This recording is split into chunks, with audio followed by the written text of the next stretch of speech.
I feel so far away from you guys. I know, so far. Hi, hello over there. Thanks for coming, guys. That's fantastic introduction, Yella. We're good now. So I'd just like to start this off. How have each of you kind of approached building your team, and what challenges you faced as you've done it? Yeah, absolutely. So as called out by Yella, my name is Robbie O'Connor, and I lead EMEA for Asana. We have 50 people based in our European headquarters in Dublin at the moment. So we started a little while ago with 5 people, and we scaled up the team from there. And we're going to finish the year with about 100 people as well. So we're on a very, very fast, accelerated pace. Our headquarters is based in San Francisco. So this was a whole new departure for the company to have their initial headquarters, their next center of operations. But we now also have offices in Australia, in Reykjavik, in New York and in Vancouver, with a distributed mix of engineering as well as more business operation and commercial matters. So in terms of building the team, our company's growing at about 90% year over year at the moment. So we've grown our revenue 90% from last year, which is a great trajectory. And about 50% of that growth is actually coming from international markets. So we've had to take our approach towards distributed offices really, really seriously. And it's very tough. Scaling a company is quite difficult. We focus very clearly on our mission, and we try to have as much transparency to ensure that everybody within our teams has a strong understanding of how the work they do feeds into the major objectives that the company is pursuing, and feeds into ultimately what our core mission is.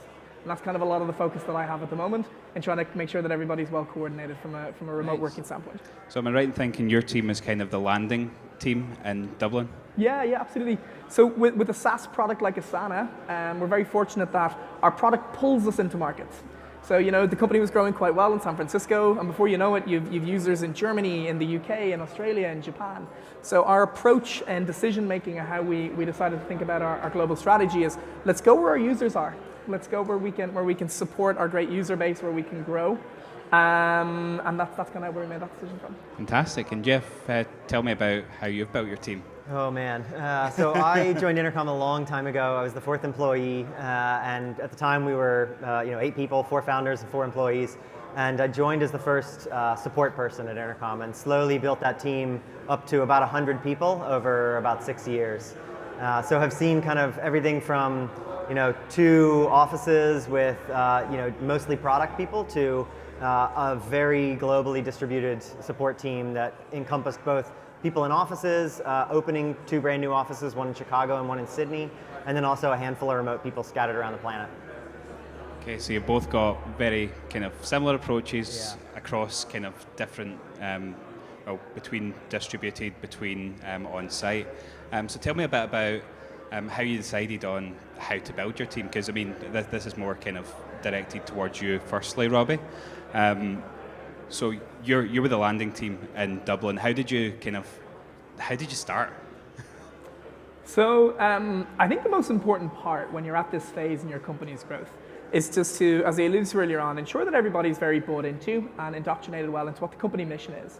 From there, the way that we do that is we take our onboarding incredibly seriously. Everybody who joins Asana globally will spend 3 months in will spend a significant period of time in our global headquarters. We have a 3-month onboarding program with about 30 sessions, and a large part of that is actually done in headquarters. So as they can literally drink from the fountain and understand from our founders through to our senior leaders, down to their peers in headquarters, what we're trying to do. From there, we try to ensure that there's the most seamless collaboration as possible. We live within our product to ensure that we have a high level of transparency. We call it the pyramid of clarity, to ensure that everybody has a good understanding of what are the major objectives we're trying to achieve, who's got responsibility for it, and what's the status of that current objective. So keeping people really, really, really on track. The third element of it is from a culture perspective. We're very, very mindful and intentional on our culture within Asana. We treat it like a product.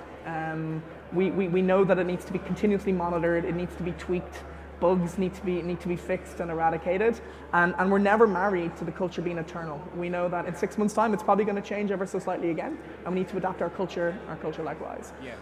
I'd love to touch on that a little bit later, while we talk about how you kind of keep that culture alive, because that's something that when you're building a team that's maybe so far away from headquarters that it becomes a bit of a challenge. So, I mean, I'd love to kind of touch on what Intercom. Like so much of what you just said is spot on with the exact way we do things. We, especially with remote employees that had joined the team early on, we would bring them to an office, the kind of closest office to them, to have them work there for a couple of weeks. And again, like you said, drink from the fire hose, get to know people, start to build relationships, and really start to understand what Intercom culture feels like and what we're trying to do. That onboarding process is the same with us. It's a very extended, very detailed onboarding process. And with especially distributed teams, you have to really think about how are we going to set up the processes, how are we going to set up the day-to-day work cadences around keeping everybody on the same page rather than being focused on the old headquarters office and having everybody else be satellites. So I think all of those things really resonate. I would like you both to disagree at one point. That would be fantastic. We'll come up with something. That's what these panels are about, contrasting opinions. So there's a lot of founders in the audience. What's the kind of makeup of startup founders versus employees in the audience? Raise your hand if you're a startup founder. There's a lot of you. Okay.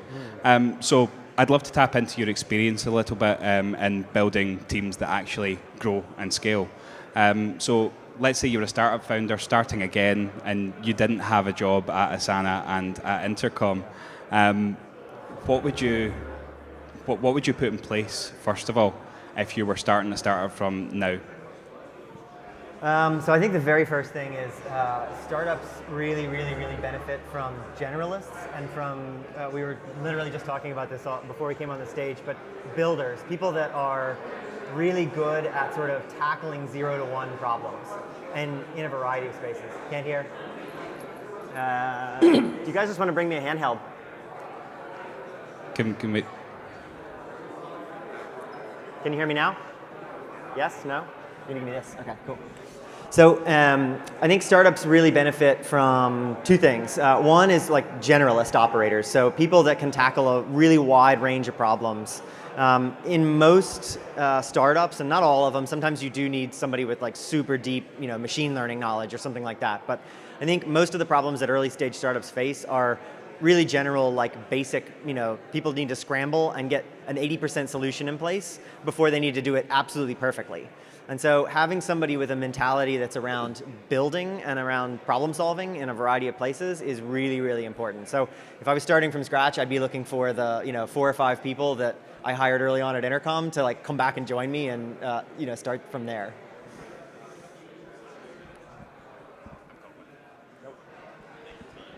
Okay, so what you're basically saying is that you would steal all of Intercom's employees. Yes. That's totally fine. Robbie, I'd like to kind of touch on what you've learned from building your team and how that would correlate into actually building a startup. Yeah, absolutely. So I fully echo what Jeff was mentioning there. The early stage people are so important. You really have to focus on people that are up for a challenge, people that are motivated by the grind of the early days. People who really kind of get off on that stuff is absolutely crucial. And then time changes as time goes by. They're gonna move on to newer projects within the organization to build again, and you're gonna have people with a higher level of expertise who can take the from 0 to 1, take it from 1 to 5, or from 5 to 10, if that makes sense. I think when it comes to deciding between distributed or co-located, it's very different for every company, and it depends on who you're bringing on board.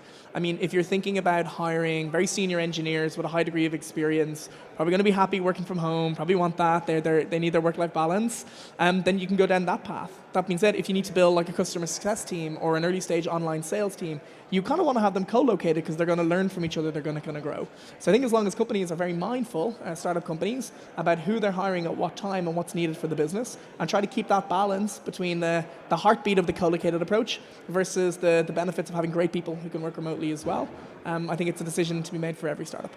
Yeah, I mean, I think it's something that in the UK we're not very good at, is that we kind of want to have our employees right here.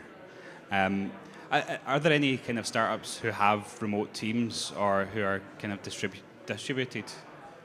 A small percentage of you. So what kind of people would you look for? Let's say you were looking for a kind of distributed team. If you're looking to build something and get the best talent from around the globe, what would you look for in an employee that would encourage you to hire them? I think it's a great question, and I think the market for really, really, really strong remote workers is only growing all the time. With the increased ability for people to collaborate really effectively with better technology, means sometimes working from home is just as good as it is working in the office itself. In Asana, we actually employ a strong work-life balance program, which encourages people, where possible, spend a day at home, because the way that you think when you're in your home is very different to the way you are in the office, with like open plan spaces and whatnot. So I think when we're looking at whether people are ready for kind of a remote environment, it depends basically on what their work is, how much kind of focus time do they need versus how much time do they need to be in the hive mind, because there's a lot to be said as well for working for co-locating. When you're in the office, people, it's a different energy, and you can actually break down some of the communication pieces which you can't do over live chat. Yeah, Robbie, have you got? So this is one area I probably disagree a little bit with Robbie on, thankfully, or interestingly, I don't know. I've been working remotely for 13 or 14 years now, and I, especially over the last 7-8 years, have seen a really big shift in the quality of tools available for doing remote work. Thanks to things like Asana and Slack and a bunch of other things, maybe less Slack. I think that it's much easier than it has ever been before to work in a really high throughput, really high quality way with people that are, geographically distributed. And so as long as you structure your working around things like asynchronous communication rather than forcing everybody to be face-to-face to work out a problem, I think you can get just as much or more done and improve everyone's quality of life massively, and also reduce hugely the costs for the company. If you don't have to open 16 offices in a bunch of really expensive cities around the world, and you have access to better talent in wherever they are located, you can grow your company a lot faster and makes it a lot easier. But you do have to pay really close attention to that methodology of work and actually how you get stuff done. So let's touch on time zones a little bit.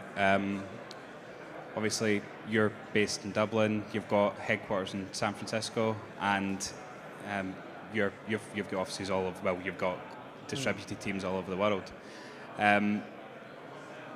What kind of overlap are you looking for in terms of time zones, if any, in terms of communication? Do you need to have a 4-hour overlap in any given day where everyone sits down and gets stuff done?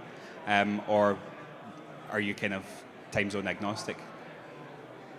So I'll be quick and then I'll hand it over to you. So I think there's two parts here. Very much depends on the job.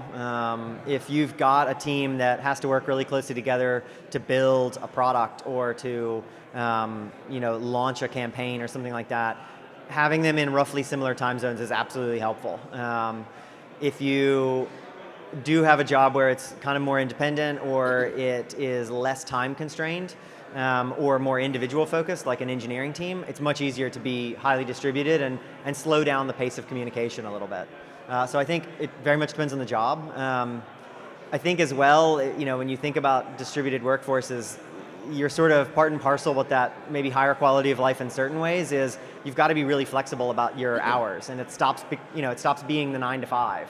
And a lot of times, for instance, I will know that I've got a week where I've got to work really closely with people in San Francisco, and so I'll start really late, or I'll take big breaks in the middle of the day and hang out with my kids or go for runs and things like that, and then I'll go back to work after dinner. So that's how it sort of shakes out in the end.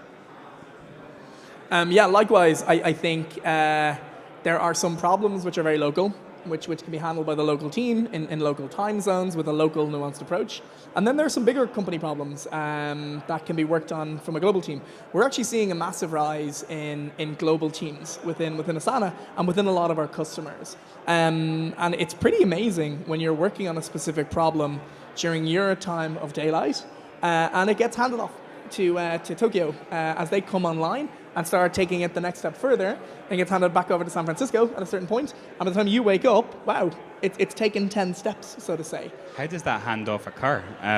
What kind of tools do you have to have in place in order to make that handoff kind of totally, almost, I'm losing the word, but you know what I mean, kind of flowing? Yeah, so again, we live within our own product, within Asana, and I know tools like Intercom are very, very similar here, where the tool itself is completely time zone agnostic. When you add a bunch of people to a thread or to a project or to a task, they're going to be working on it when they can work on it. So while you're asleep, the rest of the team are kind of picking up the baton and moving forward. And I think a lot of technology that's been engineered at the moment is really, really focused on that. And that's why problems, may have been local in nature, but now can be serviced globally. Can be serviced globally to increase velocity to time to resolution, in my mind. Okay, so there's a lot of focus put on almost water cooler talk, and those conversations happen organically when you're located in the one place. So when you have a conversation over lunch or you have water cooler chat, how do you replace them in a remote environment? What kind of how do you do that? And I'll take over. So I guess I go from the scientific into the anecdotal here, and more so what I'm seeing versus any sort of research that I've seen there. I've definitely noticed with a lot of these tools as well, with distributed workers or remote workers, that water cooler chat is happening in these tools. I mean, 5 years ago, you would never have seen an emoji in an official work communique.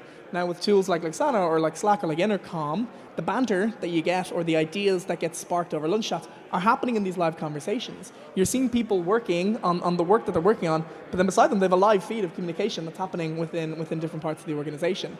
And in my mind, that's what I'm seeing as replacing the banter or the ideas that get sparked over lunch or the chat that happens over a beer after work is now happening in a virtual forum within a lot of these collaboration tools.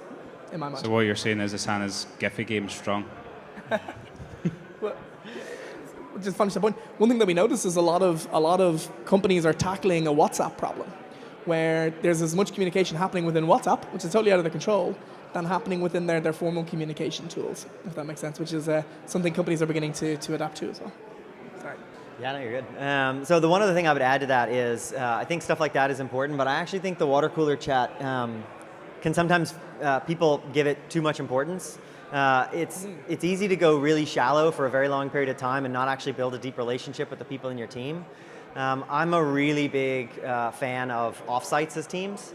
I think it's really important if you've got a highly distributed team, bring them all to the same place, once, twice, 3 times a year, and go really, really deep with them. Stay in a giant house together, cook all your meals together instead of going out to restaurants and things like that. You'll find that even just a long weekend or 1 week a year can make an enormous difference, and you can build these really, really tight, deep relationships that way in a fraction of the time. And so doing that, especially early on in a very largely distributed team, or right before you're about to hit a scaling inflection where you're going to add a ton of people to the team, you can sort of group the troops together, get everybody on the same page, form a lot of tight bonds, and then it makes all the distributed stuff way easier because you know who you're talking to and you know how they communicate and you know how they act as a person. So it makes it just a lot easier.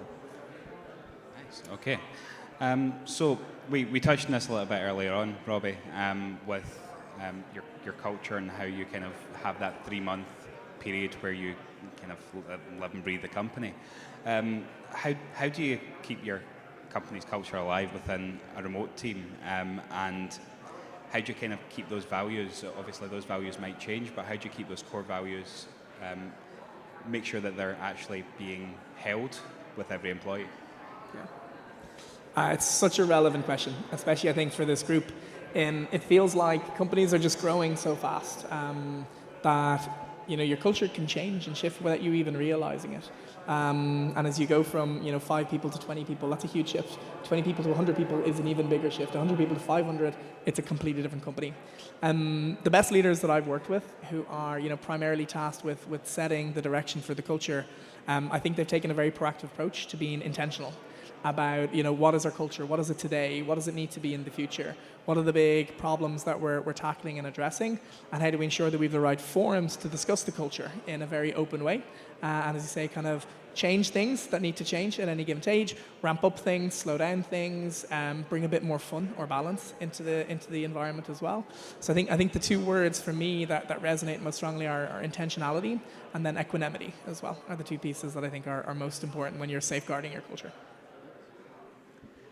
I guess the one piece I'd add to that is I was talking to a founder recently and I was asking him about the culture at their company, and he kind of stopped and he said to me, I'm probably the worst person to talk about the culture of my company now, because as a founder, now that we've scaled beyond a small group, I probably know the least about the culture, because what I think is one thing, but what actually happens out there in the rest of the teams is potentially completely different. And so I think as small founders and as early stage companies, you need to be really, really careful about passing on that culture DNA to all of the leaders at that next level, because as your company starts to grow, if you don't have alignment in that group, they're just going to slowly misalign further and further as the company grows really quickly. So it's very, very important in that early stage to focus a lot on culture and to focus a lot on passing that culture on in the, I guess, highest fidelity way possible. Perfect. So we're running out of time, but I'd like to kind of just finish off with maybe 10 seconds from each of you. If a founder was, or someone who was in a startup was to go away and take one thing away from what you've learned at each of your companies, what would it be? Oh man, do you want it? After you. Okay. Put on the spot. This is off script, sorry. Yeah, exactly. No, I like this. So I think one of the main things is just to be intentional and be careful with decisions like, do we just have a distributed team? Do we go fully remote? Why would we do that? What are we trying to get out? And especially intentional around culture, because it's those types of things that feel extraneous or feel like just extra work on top of trying to get a company off the ground. But if you do happen to get it off the ground, then those things become immensely important and can very quickly kill a company if you get it wrong. Yeah, I think some words come to mind for me there when you think about these things. I think mission in the early days is just super important. I think purpose, tying what we're doing day to day to what we're trying to achieve is really important. I think transparency as things grow, helps people stay plugged in to what we're trying to do as well. And then action. I always like teams that work hard. I think fun. Work should be fun, especially in today's environment. They're kind of the main takeaways for me when it comes to building teams. Amazing. Thank you very much, Robbie and Jeff. Thank you. Thanks.